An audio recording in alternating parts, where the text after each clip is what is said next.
Want me to go ahead and hit go? Yep. Slow for me a little bit, bros. There we go. What's going on? It's your boy Icy Jonez.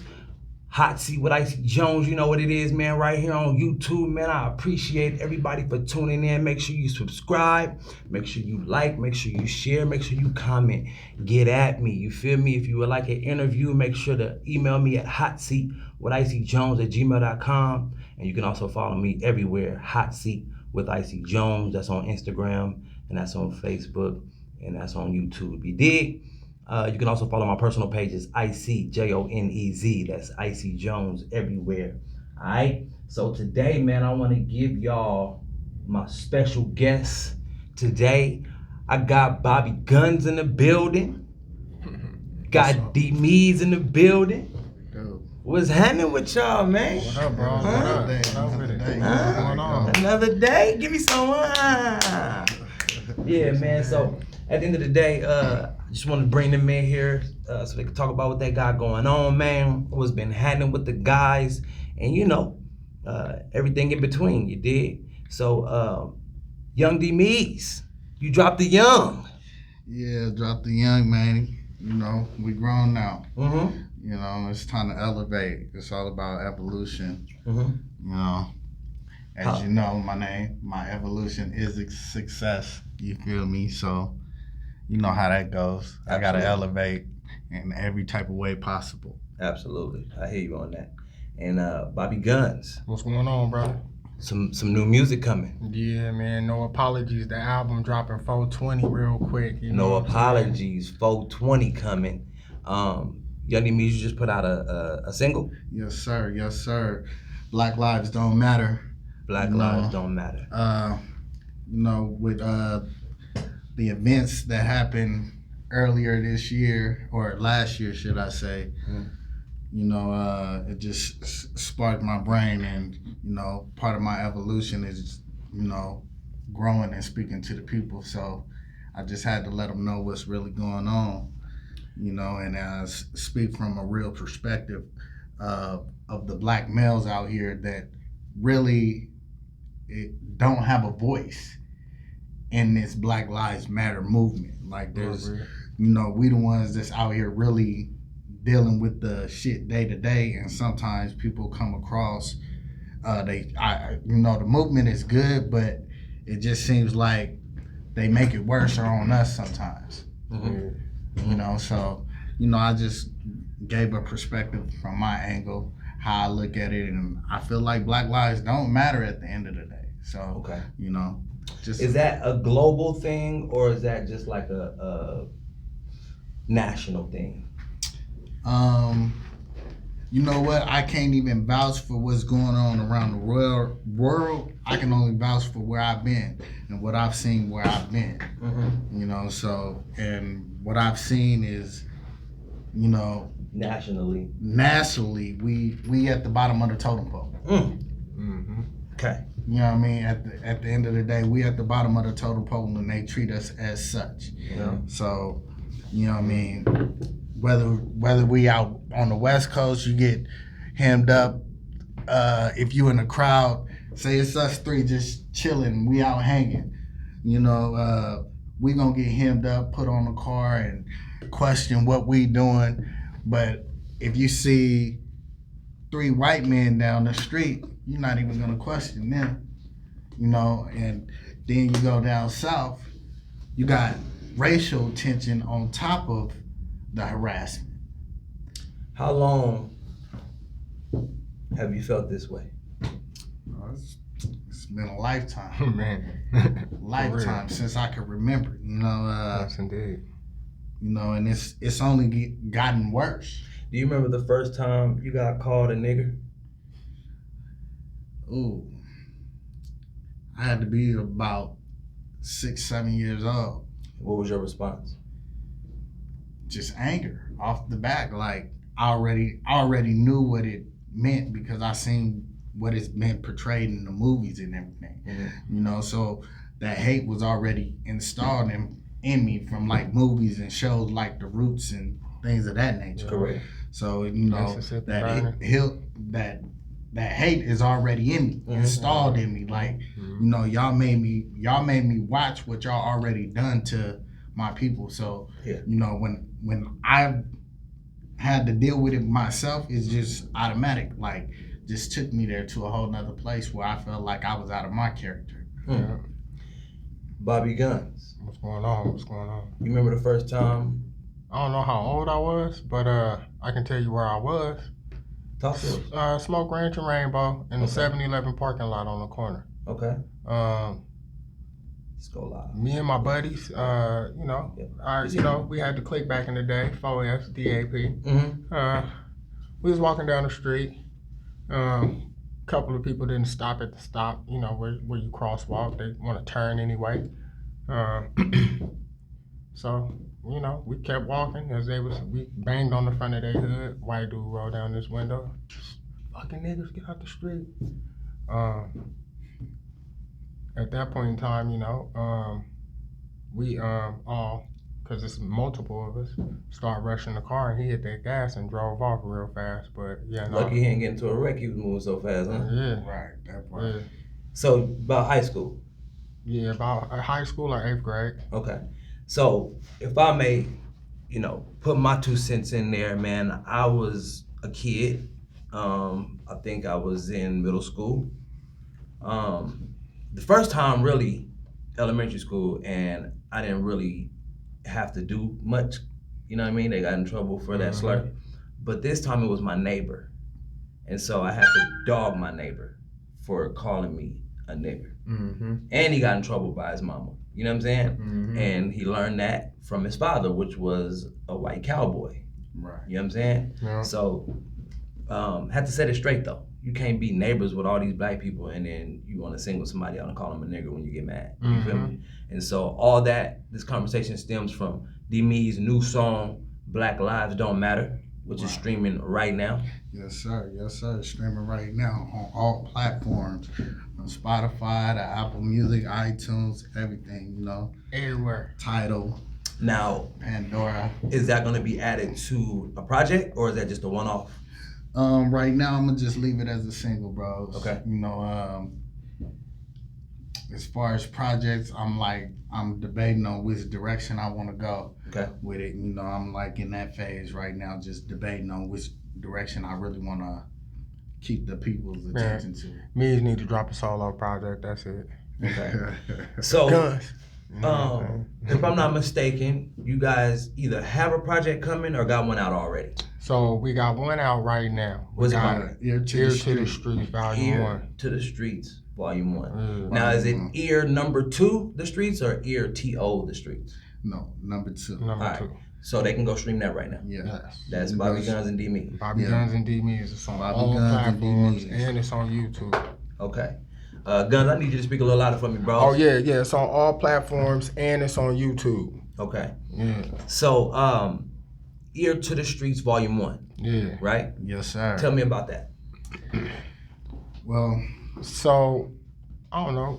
The project, man, is me and D-Meis, man. So Team AOB is the name of the group that we have together. When we first came together, it was Bobby Gunnz and D-Meis. Through our music creation, we formed the Team AOB. As we've become older, we have changed what the meaning of it is. Right. Some of the same ethics that we have are still the same, but you know, when you grow, you grow. You know what I'm saying? And that's just what it is. So Team AOB, the first volume, is a little bit more of Bobby Gunnz and D-Meis, just raw and uncut. Okay. You know what I'm saying? no filter. Yeah. No filter. Volume 2 and Volume 3 are almost, well, Volume 2 is done. Volume 3, we need 2 more tracks for that one. And those albums are just on a completely different level. Okay. You know what I'm saying? To be honest with you, they are like superior.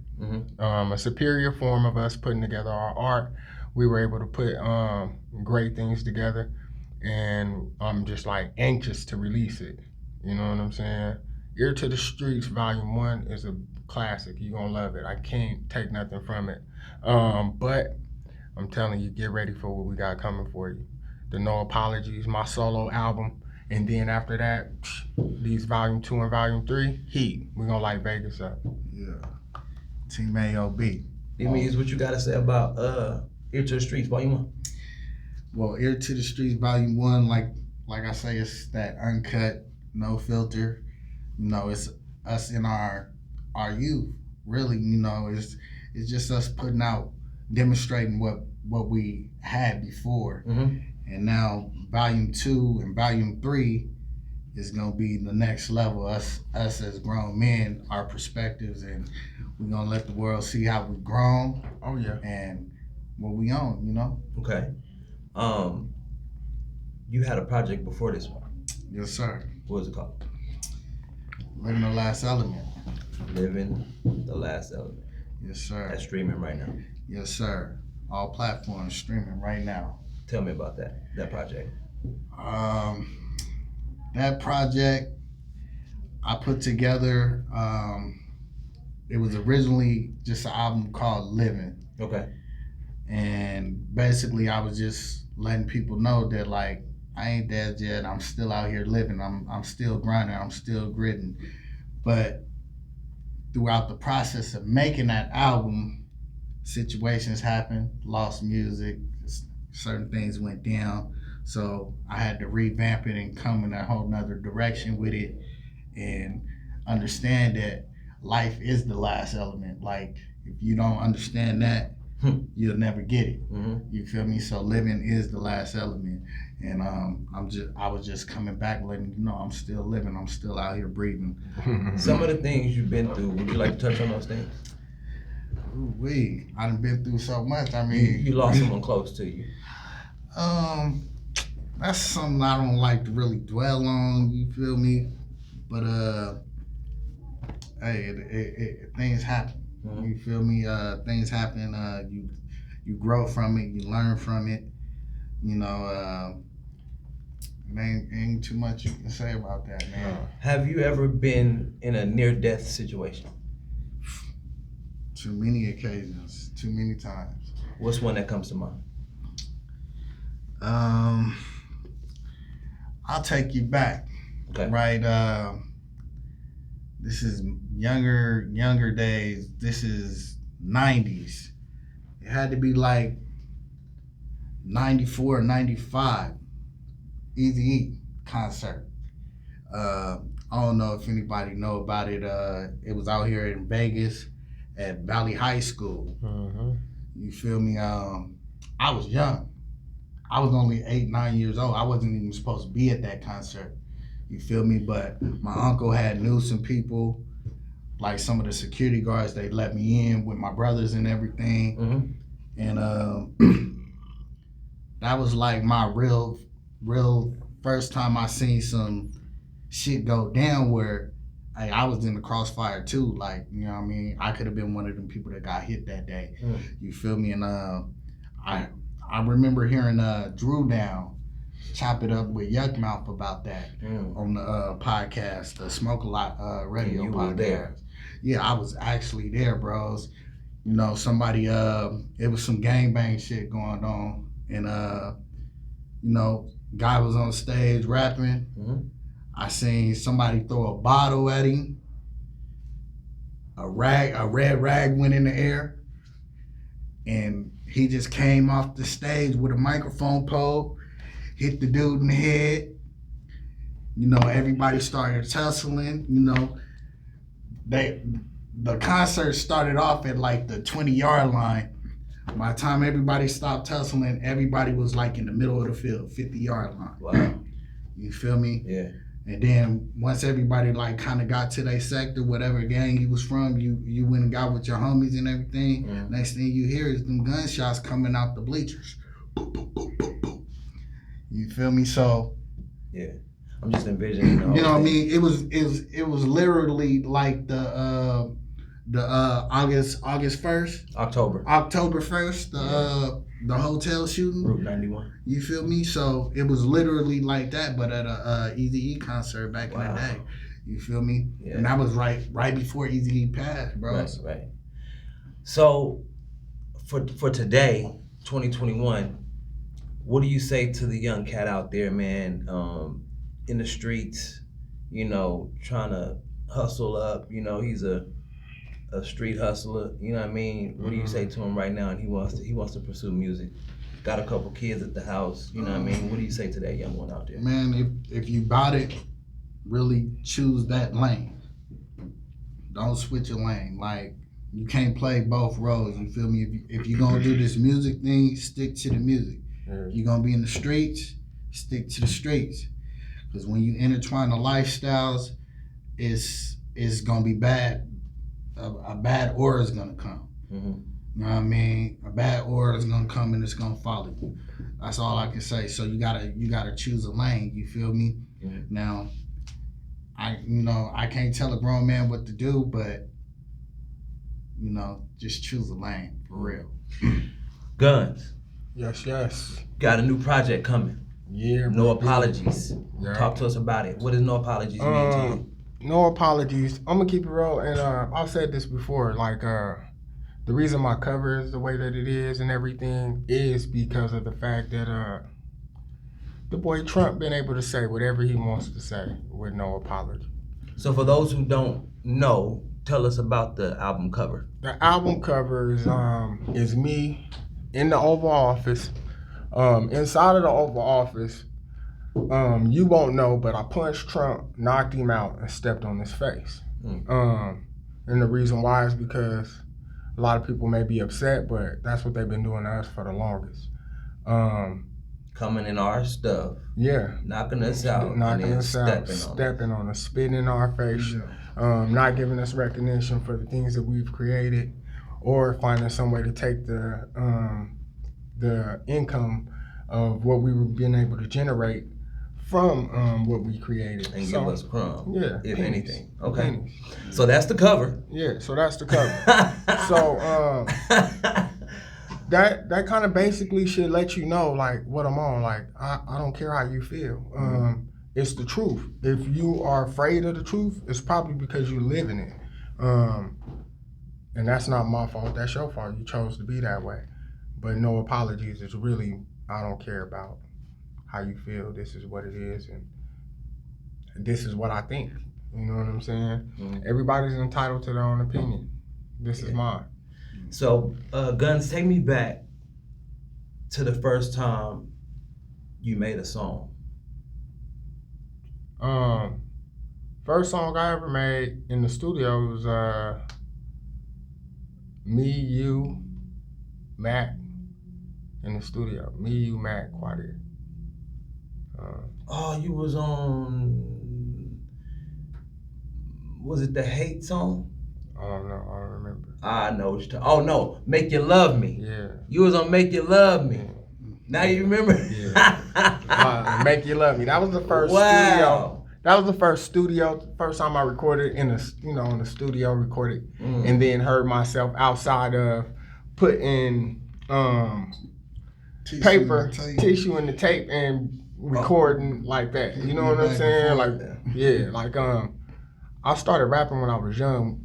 It was battle rap though. Like that's why a lot of people don't understand, but I'm real aggressive in my flows because that's my lineage. I'm a battle rapper.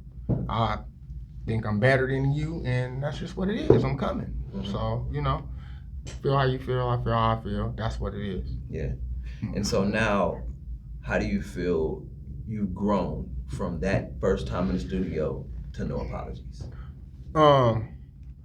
That first time in the studio was a freestyle, bar for bar. The first couple of albums and projects that I worked on with you and some of the homies was a lot of freestyle, and y'all can attest to that.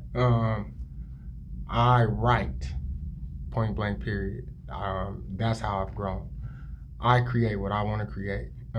Nothing's on accident. Mm-hmm. I hold responsibility for every word that comes out of my mouth. I don't care what it is. If I said it, I'm standing behind it. Mm-hmm. That's just what it is. I'm not switching it up. I'll look you in your face and tell you the truth. Right. So we all have come up together. I've known Bobby and D-Meis, I want to say, for the better half of 25 years. That's what I want to say. Yeah.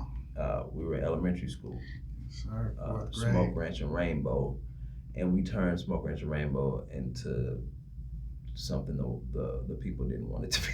No. It was a nice little. It was like the neighborhood Dennis the Menace lived in when I moved up there. But we come from West Side, North Town, East Side. A lot of people came Yeah, from I'm a Cartier Street areas. baby, man. Right across the street from the Pig Lady house. You know what I'm saying? Baby. Right. And when you look at, back in the days, man, how many people in your eyes are still around and still friends out of 100%? Ooh, I'd say 15. 15%. 15%. What about you? I say less than that. Really? Yeah, really. I say less than that. It'll probably be like 5% still friends. But like Vegas is weird. It's more or less like families. Mm-hmm. You know what I mean? So it's like you more or less deal with your family than you deal with friends. Right. Hey, rest in peace, Lawrence Delk. You know what I'm saying? My cousin. You know what I'm saying? He ain't around. I want to shout him out real quick. That was my boy. Yeah. You feel me? Shout out, man. And man, never could imagine, that would have happened. Yeah. And so I do want to tell anybody, if you're struggling with depression, man, and you feel like you want to take your own life, man, seek out some real professional help, because your friends may not know how to approach you. Yeah, real on big. that. Your wife may not be the person that you need to talk to about it. You know what I'm saying? Yeah. A professional is somebody you need to reach out to. We lost a friend of ours to suicide. Yes.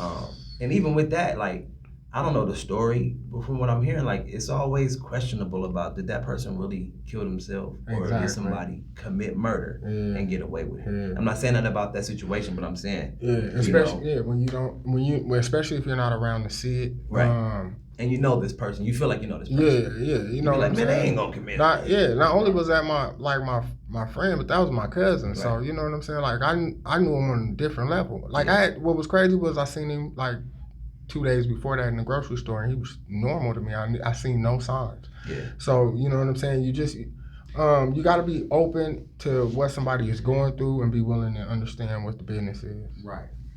With that situation with Cuzzo, man, that tripped me out because I had just got at you on Facebook like a couple months prior to him doing that. And I was talking about getting the whole little Top Dog crew back together for a little picnic, but we never organized it. And I wish we would have did that because that would have brought, you know what I mean, at least we probably could have got moments. Got him there for that last time, you know. And who knows? I feel sad about that one. It might not have been the last time we got together, you know. Right. Could have been something he could have reached out to somebody. I want to say rest in love to my partner Gino too. On me, young Gino. On me. You know what I mean? They say he committed suicide. We don't believe it, but it's what they say, you know? So how do you speak to depression? Oh man, you know what? I ain't gonna lie, I deal with depression myself. So really it's nothing that you can say about it because you know you never know what somebody's dealing with mentally. You feel me? So a person can walk in here and have the biggest smile on their face, but mentally they disturbed. You feel me? So, you know, like for instance, I could walk out of here, right? I'm telling y'all about this. You feel me? I could walk out of here and feel like, nigga, it's the end for me. Like, boop, blow my brains out. You feel me? And then this is the last piece of what y'all got of me. You feel me? So you never know. You never know, and you never understand it, bros. And you feel me? I try to deal with it the best I can. Just stay away. You feel me?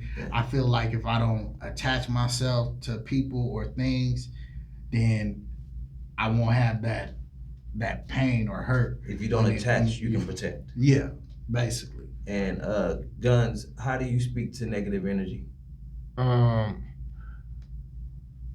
I usually poke at negative energy. I'm one of those people. I kind of want if the energy is negative and you're the cause for it, I kind of like nitpick at you. I try to make you. I kind of like try to make you as mad as I possibly can. It's probably not a good idea, but it's the way I'm programmed. You know what I'm That's saying? how you speak to it. Yeah, I poke at it. I want to bring it to light, and run into it face first. I'm one of these people. My wife would say, like I don't let the adversities stop me. Like I keep going. You can never tell that that's what's going on or that's what I'm facing because I keep that smile and I keep going. To the next thing you know, I've been able to come with the solution to the problem. Right. So with me, I feel like if it's a problem or some type of negativity, we need to nip at it right now. Let's get to it. Come on. And that's just how I am, man. Right. You know, I can't help it. Right. And so recently we had some Facebook live video, right? Yeah. And you went to the station and you like, I'm here, right? Yeah. And as you and I know, we grew up together. We talk, shit to one another. Yeah. But other people may have seen it differently. Can you talk to them about that and kind of let them know what's up with you and I? So first off, if you don't know, Icy is like my little brother. I've been knowing him since he was in like the 3rd, 4th grade. I used to hop his back wall, knock on his door, and ask Mr. Ishmael, could he come outside? You feel me? Facts. That's what it is. So when I posted that video, in no way, in no form that I intend for you people to take it out of context, I was messing or poking fun with my bros. I was at the studio to shoot a video that really had nothing to do with it being at the hot seat. And then once I seen it was hot seat, I said, I'm finna mess with Icy. Exactly what I said. And D-Meis was right next to me, he can tell you. Yeah. I went to messing with him and y'all took it out of context. And I got a couple of phone calls and I basically called Icy like, man, hey bro, you ain't take it out of context due to the fact that outside entities like to make things seem a lot more different than what they are. Instead of them just keeping it real or asking so they can be well informed, they put out false information and then you have two people not quite understanding what the situation is, but there's a problem there for no reason. Right. And basically that's what somebody or a couple of people basically attempted to do. But like I say, Icy's like my little brother, so there's have not been one time where I haven't had his number or he haven't had mine, or location. We communicate, pick up daughters, whatever it is. This is what goes down. So y'all gotta understand that. Absolutely. So we came up with a theme song called 2 Fingers and 2 Snaps. 2 fingers, 2. And we created the remix to it over a different beat. Not even no features, right? Still to this day, people talk to me about 2 Fingers and 2 Snaps. Yeah, me too. Did you think that this song would last a lifetime? Yeah, to be honest with you, at that time, bro, I thought that song was gonna push us like all the way over the top. Due to the fact that it was us. Yeah. You know what I'm saying? And we was driving down the street. Think about it. We was going down the street, driving down the street to go and sell our CD, and I look over, and it was somebody from Las Vegas, Nevada, bumping 2 Fingers and 2 Snaps. Yeah. Come on, bro. Yeah. You know what I'm saying? So yeah, no, I thought we was going all the way up with that one. It's still a Vegas classic, but I would have liked it to be a worldwide classic. Absolutely. You know what I'm saying? Due to like our pre-recording ethics, you know what I'm saying, our sound, we were just growing. You know what I'm saying? Like, but we did that. Yeah. Like, for us to be driving and somebody playing it, and it's not on the radio. They personally put it in. Yeah, they bought the CD. Bought it. You feel me? I need a small donation for my creation. Feel me? So, D-Meis, you remember that? Yes, sir. What'd you think about the song? Hey, it was a hit. Classic. It was a hit. I remember. You gotta mind you, I I'm the one that put up the beat for the remix. You know, it was that much of a hit to me. I had to have a piece of it. Right. You know. And then came, to me, a lifestyle. Because now everybody, right? Yeah. Because everybody usually just give a handshake with this, then we start putting the L in there. But what we did, and people have been doing this for a while. Yeah, well, when I start snapping twice is the reason why we got the 2 snaps. Is because everybody was doing this. Yep. It sounds so plain. I'm like, man, we need to add some swag to that bad boy. You know what I'm saying? Double snap that bad boy. Double snap, right? And every time we shook hands before we added the 3 slaps and we double snapped, people would look. Yeah. Yes, sir. Yeah. You know what I'm saying? And then people start swagger jacking and want to go doing the 3. So, you know what I'm saying? It was it's like, that's what I be saying in some of my flows. Like, we set trends, bros. You know what I'm saying? On me. I got partners right now in Texas, and they'll tell you, man, when I was down there back in the day, they was like, man, say that on me. Say that on me, man. That on me cold. You know what I'm saying? We was saying on me out here first. Yeah. The boy, I was like, why was we putting stuff on God? Yeah. If I'm gonna put it on God, I'm putting it on me first. No, everything. You know what I'm saying? Why you putting it on your mama? Put it on yourself. Put it on you know yourself. What I'm saying? So, came on me. with that being said, you know what I'm saying? Like, then I hear this song, that's on me, baby. And I'm like, trendsetters. Yeah. You know what I'm saying? Like, I ain't even mad. You know what I'm saying? No. Trendsetters. You know what I'm saying? Like, I took that down there to Texas and somehow it got to him and he made a whole song. That's how I feel about that. D-Meis, take me back to when you first began to rap. Ooh.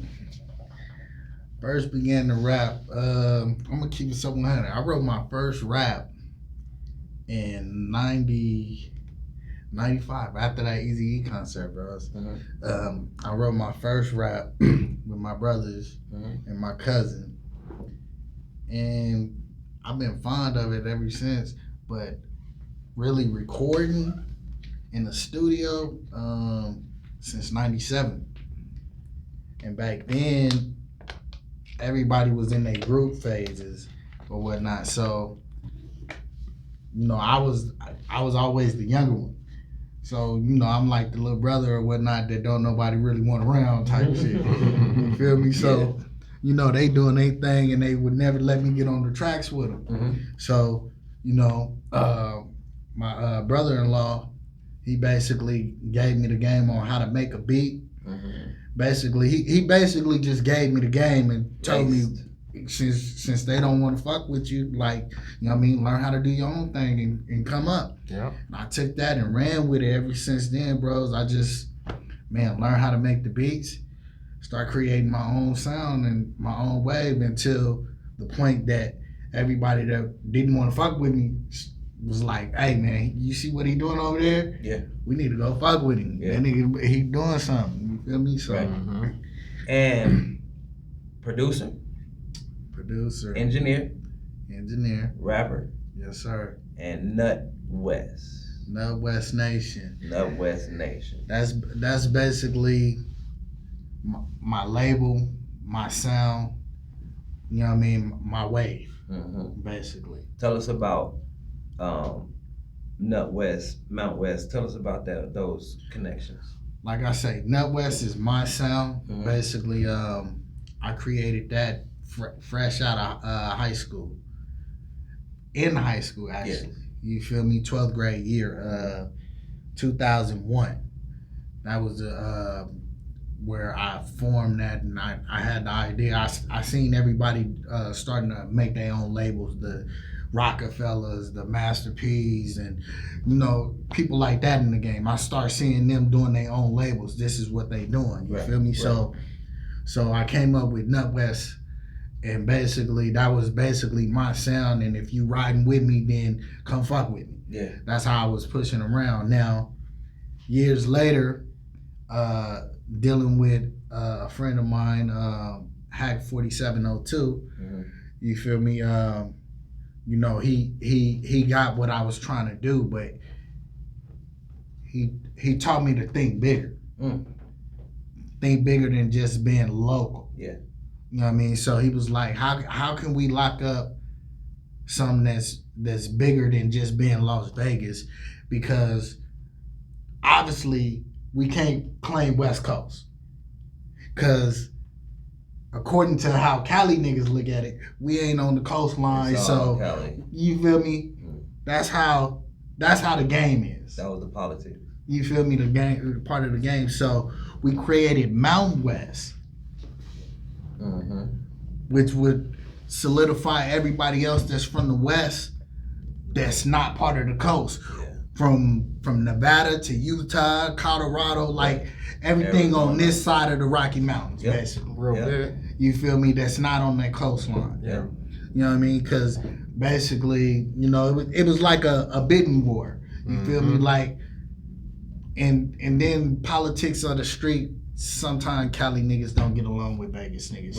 Right. So it's already friction there, and then they argue about petty shit like West Coast, y'all ain't West Coast, whoop-de-whoop. So, you know, no problem. You feel me? We'll create our own identity, and that's where that came from. Absolutely. And then it's crazy because back in 2014, we were gonna make a compilation called the Mount Westmore compilation. You feel me? And come nowadays, you see E40, Snoop Dogg, you know, Ice Cube and Too Short with the Mount Westmore. You feel me? So, you know. We do, man. You put it into the atmosphere, you know, and if you don't do it, manifest it gets done, you know, because I remember back with Aspects of Life. Great thoughts. We said something on the record like, oh, so subliminal, right? And then all of a sudden I hear Foxy Brown say that in one of her songs. I'm like, that's crazy. The cadence, the way she said it, the same words, just all of a sudden in her verse comes, oh, so subliminal. You feel me? I'm like, bro, you know, but that was us. That was our sound. You know what I mean? And so when you look at back then, man, I came up with Senior Scholar Music Productions, right? Right. Senior Scholar Net West. Right. And you know, I came up with this mascot, so to speak, you know, this owl. The night owl. With the bandana, you know, all of that. And it was exactly for the reason you said, because we are seeing these cats start their own labels and make way more money than being an artist. Right. You feel me? So ever since then, Gunnz, it was us. We wasn't looking for no record deals. We want distribution. That's what we was on. That's why we told Warner Brothers, get out of here. With that $100,000 record deal. We don't want that, man. We cool. We got $100,000 in the bank. We had $100,000 at the time. I was just trying to distribute it right. What made you say, I'm rocking with Icy, I'm rocking with D-Meis, I'm rocking with this Senior Scholar Nut West thing? This is what we doing. So Gunnz is a solo artist. I ain't gonna front. Gunnz, and people say this all the time, I talk in third person. Icy was like, I remember the conversation. You came to my crib, we were smoking. This back in the day. And he was like, bros, everybody keep leaving me, man. They, you know, ain't nobody like loyal. They don't know what loyalty is. Woo, this. And I looked you in your face and I was like, look, bros, I'm a solo artist. I said, I'm gonna fuck with you. Bros, don't leave me behind, bros. And he was like, no, bros, I got you, bros. On me, I got you. I got you. We going up. All right, cool. And that's how I started messing with Senior Scholar. So, like, I'm a real loyal dude. If I do something, I do it all the way. So, you know what I'm saying? I had my own concepts with VCR Records, you feel me? Yes, I mean, you know what I'm saying? Vegas City Records, that's what it was. I had my own concept, my own little, you know, I'm a business mind framed type of person as well. Well, then that's what we all was. We was all our own little thing. And then when we came together, that's when we came up with the Las Vegas City Committee. Exactly. You feel me? Exactly. You know? So, when Icy came to me, that's when it became Bobby Gunnz and Icy Jones, 365 days a year, first project. Correct. And it was due to the fact that I seen just a bunch of just dudes not being solid. Like, not only was they leaving him, but it it was no reason for it. Like they was going off to do stuff and still wasn't accomplishing nothing. When you was on your way to do something and was starting to see a positive impact, and y'all just cut off. So with that being said, I seen bros. I wanted to help him. You know what I'm saying? On top of that, you know what I'm saying? Like that's my little brother. So I was like, let's do it. You know what I'm saying? I got in the car, strapped my seatbelt up, and we was ready to roll. We hit the streets every day, every corner, everywhere we could be selling CDs, and people took a recognition to it. Absolutely. And I remember during this time, me and Ice Jones, I don't remember who it was we ran into, but they was like, D-Meis tripping. Him and Ronnie was tripping. They were shooting at each other the other night. Pulled a gun on each other the other night. Wow. So, yeah. So we was like, what? They like, yeah, D-Meis stay over here. I'm like, where? Show me where me stay at. So they took us over there. I don't even remember who it is still to this day, but somebody took us to D-Meis' house. He stayed in the crossing. You don't remember that? Yeah, I remember. I'm knocking on the door. I remember it because when I opened up the door, I'm looking at you like, nigga, how you know where I live? You feel me? Nigga, I ain't seen you in years. Yeah, what found the you. fuck? You at my doorstep. Nigga, I ain't Found know you was a hater or what. Yeah, found you. You know what I'm saying? Oh, man. Yeah, Found you. Man, look, you like me. What we doing? Yeah. So that's how Senior Scholar and West came together. You know what I'm saying? Like it was destiny, man. So you have a path. God has a path for you. If you walk your path, you'll run into destiny. If you trying to walk somebody else's, you'll never run into destiny. This is destiny. Get ready for it. Say that. So, D-Meis, is there anything you'd like to tell the people before we get out of here? Ooh, wait. You know what? I can't even. Hey, man, just check me out, man. Just check me out. D-Meis. D-Meis. You feel me? Go look for me. Check me out. You know what I mean? Keep staying tuned with the music. We're going to keep dropping shit. You feel me? With that Vegas flavor. And if y'all want to know what that Vegas rap scene is all about, man, just tune in. Why you hold back? Huh? When I ask you, is there anything you want to say to the people, you gonna hold yourself back. It's your interview. It's where we at. Talk to them, man. I ain't holding back. I ain't holding back, man. Nothing. You ain't got nothing you want to tell Vegas, nothing you want to tell the Hey, nation. Vegas, stand the fuck up. Tune in to this Vegas hip hop. The scene is really cracking. We got niggas out here that's really with this music shit. You feel me? We need to start doing what these niggas in Detroit is doing. You feel me? Have a no-fly zone for all these artists that come out here and perform on the clubs on the strip and shit like that. You feel me? Hey, no-fly zone. Let them niggas not come in here and perform unless they got Vegas artists on the roster. You feel me? Fuck with the city, because we fuck with y'all. You feel me? And that's how it is. No apologies. None. You feel me? Go holler 420. You feel me? Team AOB. Gunnz. Man, look. So I'm gonna tell you like this. If you mad about what I said, so what? If you don't like what I said, so what? If you step to me in my face and I said it, I'm gonna say it to your face. We need to cut the BS, man. Keep it 100. Keep it real. Don't miss your chance, man. YMVB Gunnz 32 on Instagram. Get with me. Lock into the music. No apologies coming out 420. After that, we got volume 2 to the ear to the streets dropping on y'all. Then we're gonna drop volume 3. I'm talking about we coming with consistent heat, and we ain't gonna stop.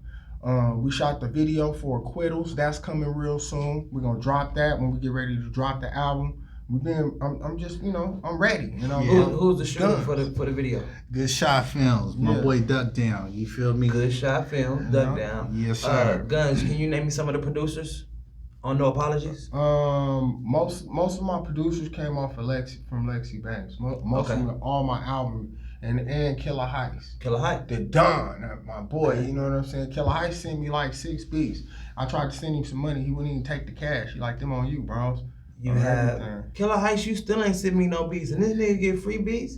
I was saying the same thing. I see what it. I'm not envious or jealous, but I have asked you. It's okay. Hey, it's the tap in, man. It ain't my fault. Hey, I tap in. You know what I'm saying? Look, right? I'm tap in like I'm talking about all the time. Like I be pestering. I got asking exclusive. Listen to No Apologies. Yes. Sent you my list. Yeah, real big. I definitely believe you literally could put out 5 songs of the EP, bros, and it'll be a non-stop play back and forth. You know what I mean? And I told you there's one song that's like out of here. Yeah. And so, you know, good work. You feel me? On no apologies. Definitely understand everything as I'm listening, right? Mm-hmm. And then D-Meis Black Lives Don't Matter is out now. I'm gonna play that before we leave. But when it comes to Gunnz, your father, Yes. your husband, Yes. son, All that. brother, All cousin, that. talk to the men out there, right? Before we leave out of here, I want you to say some words of wisdom. Talk to the young man who is, I don't know, 25, 4 kids, and battling whether he should stay down with his girl or not. And she's a thorough one. He just, you know, he don't feel like he done. So at 25, I feel like every man has this point in your life where you're trying to make that decision whether you should be a stand-up dude or a fuck guy. At 25, it's always best to go with that conscience. Like I tell a lot of people, that feeling or that something that tells you don't do that, like that's God. Listen to it. Listen to it. I don't know like, how. Duh. I don't know how else to put it to you.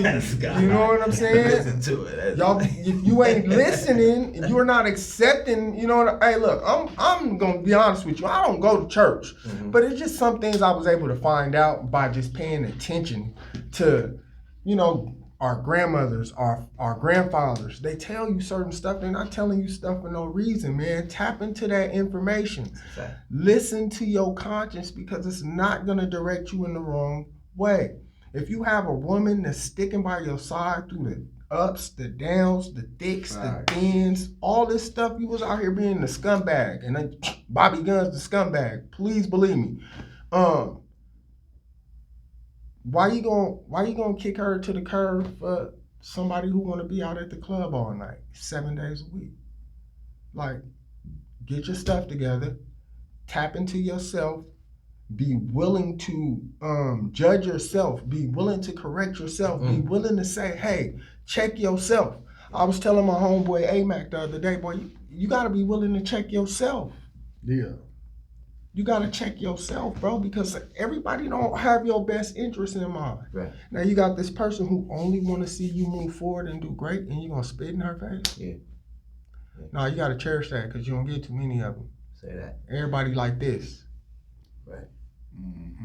So when you get somebody that's trying to help you do this and keep building and keep going up, hey man, keep going up. Cause you're gonna be a lonely, down, wish I would've, man, that was a good, oh, why do that looking? And I'm gonna be like, bro, you missed your chance. Yeah. And a real nigga. Hey. Real enough and play. So, D-Meis, talk to the young cat, man, struggling with his music career, bro. He's the same age, you feel me? No kids. He's struggling though. The only struggle is gonna be yourself. Oh. Period, point blank. You gotta be willing to invest into yourself and fuck opinions, cause everybody got one. Okay. You feel me? So it's gonna be people that's not gonna like your music. It's gonna be people that love your music. Yes, indeed. So you just gotta decipher which ones is which. Go out there, grind, and go get it. You feel me? But, you know, just focus on yourself and, you know, keep your head up. And it's gonna be a struggle. It ain't no easy road. It don't happen overnight unless your money's long. You feel me? And if you say if you say you don't like the music, don't be mad because I'm gonna be force feeding it to your DM until you do. Exactly. You feel me? You know what I'm saying? Just keep pushing music out. Embrace it. Guess what? You keep putting music out, and if it's good quality material, eventually it's gonna pick up. I'm dropping songs in your DM till you tell me it's tight. So, where they follow you at on Facebook, Instagram, and YouTube? You can catch me at D-Meis. That's D-Meis on Instagram, Facebook. You feel me? Catch me at D-Meis. Okay. And Gunnz, where they follow you at? You can follow me on Bobby and Chloe Gunnz on Facebook. You also can follow me on You Missed Your Chance on Instagram. That's my animated character. I just be talking stuff, talking shit, swallowing spit. And you can also follow me on YNV. That's the letter Y, the letter N, the letter V, B, Gunnz 32 on Instagram. That's my page where I be posting a lot of my pictures, normal stuff and stuff like that. GUNNZ. Yes, indeed. Yes, All right. So again, y'all know what it is, man. Hot Seat with Icy Jonez. Make sure y'all tune in every Friday, 12 p.m. to 2 p.m. for my live show. You can also get me right here on YouTube for my other impromptu shows. I got the Digital Kitchen series, man, I just did with D-Meis for the D-Meis Cajun Kitchen. Just opened dope. I'm about to do some more restaurants, man.